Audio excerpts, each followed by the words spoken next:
This little light of mine, I'm gonna let it shine. This little light of mine, I'm gonna let it shine. This little light of mine, I'm gonna let it shine, let it shine, let it shine, let it shine. Welcome, Talk Catholic, the website.com, your host, Tim Kilcoyne. No agendas here, just the straight and narrow, through Mary to Jesus, the Catholic faith proclaimed and preserved. Hope to see you here every week.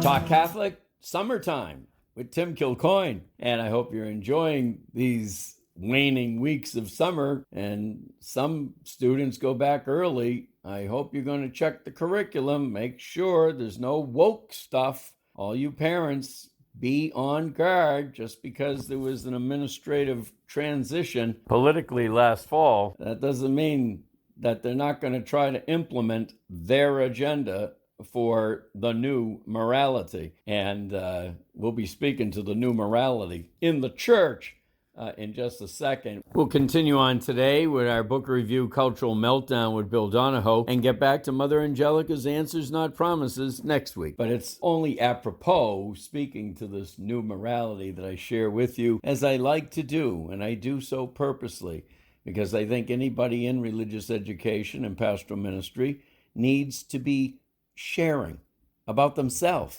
and their experiences. We don't get a lot of that from our higher-ups, you know? They like hiding. They like staying behind the curtain. Not good. Not good. Transparent honesty. It's what everyone wants, isn't it? Well, anyway, tonight, as I do this particular show, I witnessed something that I pray I will absolutely never witness again in my lifetime, and certainly never thought or imagined that I might witness it in my lifetime. I was at adoration, not a typical place for controversy, I would think. And I go to a particular church and on a particular weekday evening, and usually I try to get there for 7 p.m. because at 7 p.m. a group of parishioners come every week, and apparently, I was informed, have been coming for years every week at a particular time to pray the Rosary together as parishioners. Now, I'm not a parishioner of this particular parish. I'm a visitor. But in any event, I am a regular. But my heart went out to them tonight because apparently, and I was noticing in the last few weeks, that the attendance was dropping quickly. And then all of a sudden, everybody was back there tonight. And apparently there was a little controversy behind the scenes that one particular parishioner, I assume, and I don't know that, whether they are a parishioner or not, or just a plant, okay? A spy with an agenda. We have them in the church. Just make sure you do recognize that. And this particular person, and I've seen them before, apparently they don't like, or she doesn't like, the Rosary. Oh, really? Apparently there was a conflict that she did not want the parishioners to say the Rosary during the time that she was there for her private prayer. Well, there's only how many other hours of the day, okay, where she could have her privacy with Jesus for sure. But can we not recognize the communal nature of the church? That we are not islands, and most of us are not hermits or monks. Lay people are not typically called to the hidden life, but we are, by virtue of baptism and confirmation, called to the apostolic life of spreading the faith. We are called to be community-oriented. That is, remember, the church is the cross, vertical and horizontal. Well, she wanted no part of it, as one gentleman here tonight, before the Rosary started, which it always did at a particular time, as I said, 7 p.m., he threw out there, would there be anybody that would object to saying the Rosary here tonight together? And immediately from the very back of the church, we hear, yes, I don't want to hear it. Wow. I thought it had to be the devil himself. Now, before I jump to any conclusions without having enough knowledge, is there a possibility of mental instability? Mental illness? This would be important to know as to our subsequent analysis before we begin to look to Satan as the cause of this remark, but never eliminating that as a possible option given the times in which we are in. But I got to admit, in all my many, many years in professional ministry, in addition to just being a Catholic gentleman loving his Catholic faith from childhood, I never thought I would hear a person vehemently object to the recitation of the Most Holy Rosary. And sadly, ladies and gentlemen, one of the first thoughts that came to my mind was, I wonder if he works for the church.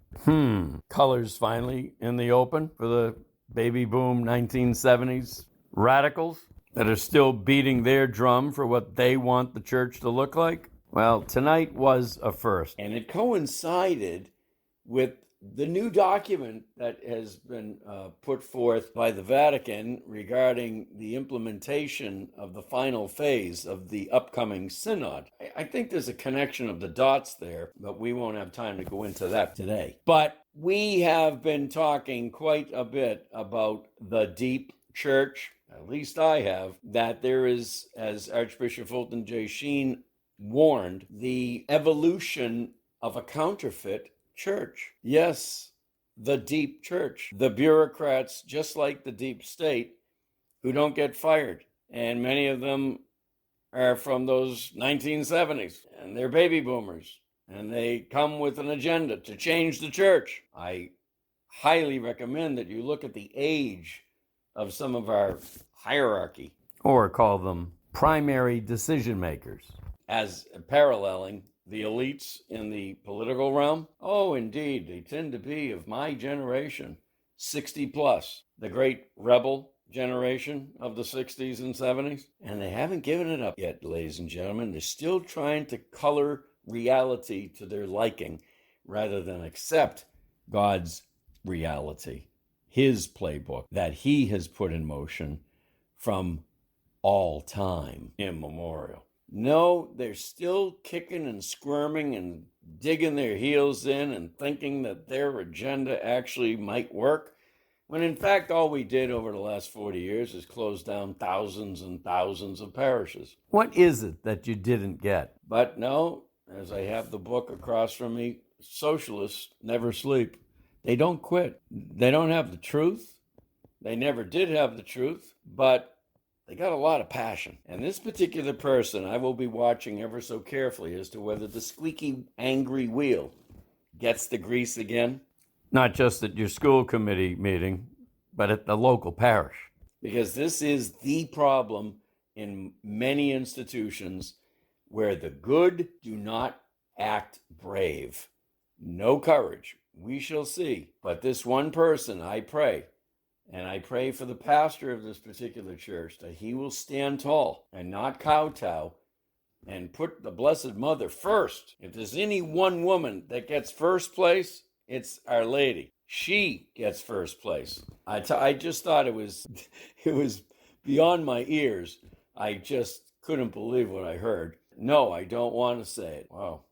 Okay. And I think it goes with the times in which we live. I mean, you know, we're trying to be hopeful. I think there's reason to be in many respects. And I've cited the fact that truth is going forward by way of the internet, at least. And that's a new day.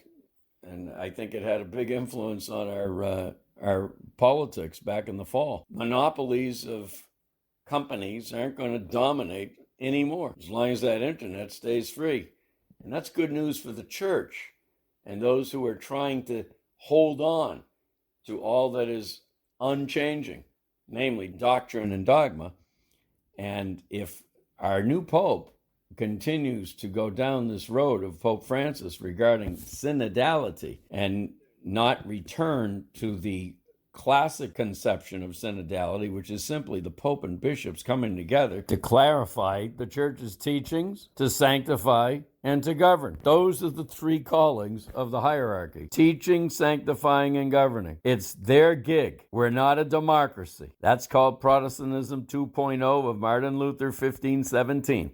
We don't need to go there anymore. We responded and we held our own because our Lord said the gates of hell will not prevail. And a rock called Peter was going to guarantee it by the gift of the Holy Spirit. May we pray that what I witnessed here tonight is not a sign of things to come this October, an ultimate third schism division of our Catholic Church, all symbolized by someone, a Catholic, so-called, who didn't want to say the Most Holy Rosary together with her family, the Church. Hold on. Okay, time for Bill Donahoe. He holds on, that's for sure. Cultural Meltdown. We're in Chapter 5, Divided We Fall, and Bill is going to provide us with a little ideological background on some of the heat that's going on in our cities this summer relative to immigration. It's very much related to multiculturalism. He says, in its most innocent iteration, multiculturalism represents an attempt to appreciate the multiplicity of racial and ethnic groups throughout American society and indeed throughout the world. But there is rarely anything innocent about it. It is invariably used as an ideological whip to denigrate Western civilization and to elevate societies that are in every meaningful way inferior to it. At its core, it is designed to divide us as a nation. Pope Benedict XVI was a steady critic of multiculturalism. He observed that it was, quote, a peculiar Western self-hatred that is nothing short of pathological, unquote. The distinguished historian Arthur M. Schlesinger, the Jr., was more specific. He said, there is surely no reason for Western civilization to have guilt trips laid on it by champions of cultures based on despotism, superstition, tribalism, and fanaticism. Both men spoke the truth. Both men were roundly condemned. At its base, multiculturalism is a formal rejection of the vision of American society, as described by J. Hector St. John Crèvecoeur in his 18th century classic, Letters from an American Farmer. This French student of America had never seen such a simulation. The ability to melt disparate peoples into a new man was remarkable and unparalleled. Thus was the idea of America as a melting pot born. People like Horace Mann picked up on this idea in the early 19th century. Although the melting pot worked quite well on its own, he decided to help stir the pot by arguing to use the public schools to help assimilate different religious and ethnic groups. From the perspective of multiculturalism, the melting pot idea is anathema. That's because the proponents of multiculturalism want to divide us, not unite us. It is bizarre, to say the least, that the civilization responsible for the greatest achievements in education, art, architecture, science, and economic prosperity is being attacked by the very elites who run it. It is also ironic that they focus on so much ire on the one institution that for millennia has been the bedrock of Western civilization, namely the Catholic Church. Without the Church's triumph over paganism, says sociologist Robert Nisbet, history would look very different. He cogently notes that had the Christians been defeated by the indigenous Greco-Roman gods, by gods imported from the East, or by both, the West would have known only a fraction of the social, economic, cultural, and intellectual history that has been a continuous flow from the earliest centuries of Christianity. Instead of cherishing Christianity and all that it has contributed to Western civilization, academic elites throw intellectual spitballs at it. That this is happening at the same time that Islam is being revered only shows how intellectually corrupt the proponents of multiculturalism have become. In 2021, Georgetown University announced to great fanfare that the Jesuits had pledged $100 million to a foundation for the descendants of the 272 enslaved people sold by Maryland Jesuits in 1838. The Jesuit Conference of Canada and the U.S. pledged the money as a down payment on the $1 billion it hopes to raise. The Jesuit-run institution as a wealthy benefactor in Saudi Arabia, a nation that happens to ban Christianity. If ever there were proof of the animus against Western civilization that multiculturalists promote, it can be found by studying what the National Education Association, NEA, has said about Columbus. The NEA is the largest labor union in the nation. It represents more than 3 million teachers and administrators. It is also a decidedly left-wing organization, and as such often expresses a hypercritical perspective of the United States and Western civilization.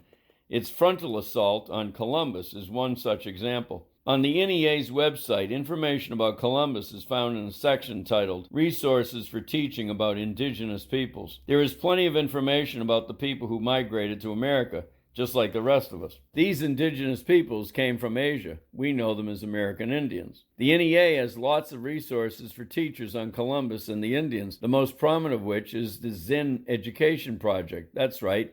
It's named after Howard Zinn. The goal of this initiative is crystal clear: abolishing Columbus Day. Zinn would have the reader believe that the Indians were doing just fine before the Europeans came along. Never once does he attempt to explain why so many tribes engaged in so much savage warfare against each other. The conflict between the Hurons and the Iroquois were particularly brutal, and there were many other examples. Nor does he discuss cannibalism, human sacrifice, and the other acts of cruelty that were widespread before the white men arrived. Just as important, Zinn does not comment on all of the Indians that helped the Europeans by defecting to their side. They had had enough of the butchery they experienced at the hands of their fellow indigenous tribes. None of this is taught to students. Here's a quote from Columbus that students never learn about. Quote, I want the natives to develop a friendly attitude toward us because I know that they are a people who can be made free and converted to our holy faith more by love than by force. Revisionist history, ladies and gentlemen, a very arrogant exercise by a smug elite that wants to divide. On the other side, we'll hear what Bill has to say about the Catholic roots of Thanksgiving. This is WQPH Radio 89.3 FM. Bill says, America haters particularly love to bash Thanksgiving. Why? Because radical secularists hate a holiday that has Christian roots. Eric Metaxas has done the best work on this subject, the Catholic roots of Thanksgiving, recalling the travails and triumphs of Squanto, a brave Patuxent Indian boy. In 1608, when Squanto was 12 years old, he was kidnapped by English colonists and was taken to Spain as a slave. Fortunately for him, some monks bought him. Then they cared for him, taught him their language, and introduced him to Christianity. The monks knew that the young Indian, now Catholic, wanted to go back to America, so they sent him to live with a London merchant, John Slaney, and his family.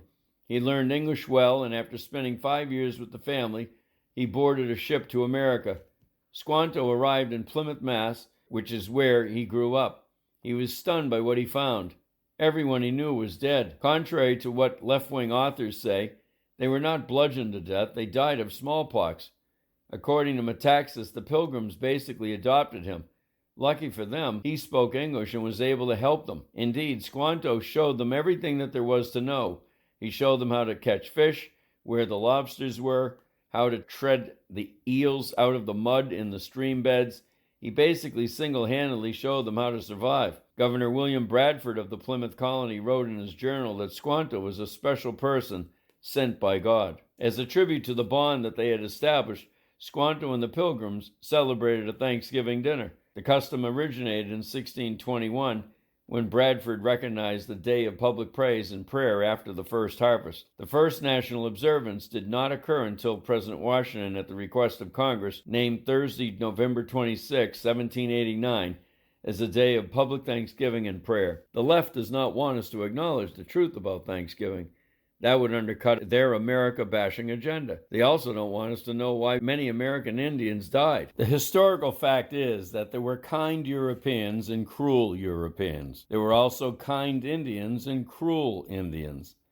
To focus almost exclusively on the worst aspects of the Europeans and the best traits of the indigenous people is a political exercise. It is not a historical reality. History is complicated, though not in the mind of left-wing ideologues.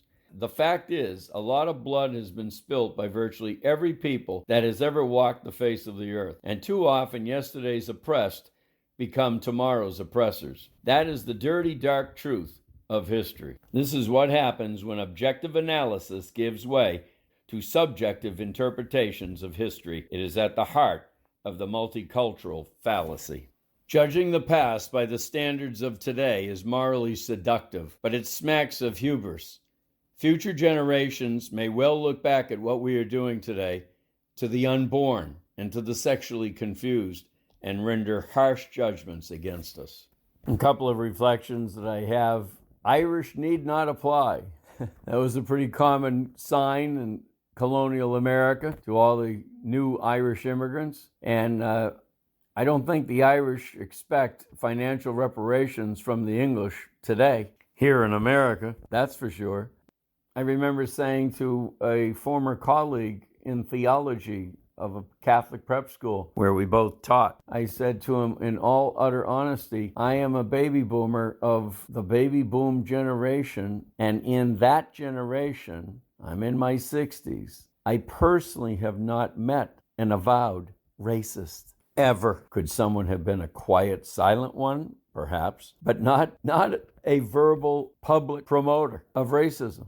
In my neck of the woods of the world I have lived in all my life. So what happened? Was I in a bubble? No. That's been the reality for those of us who were born after the World War II generation.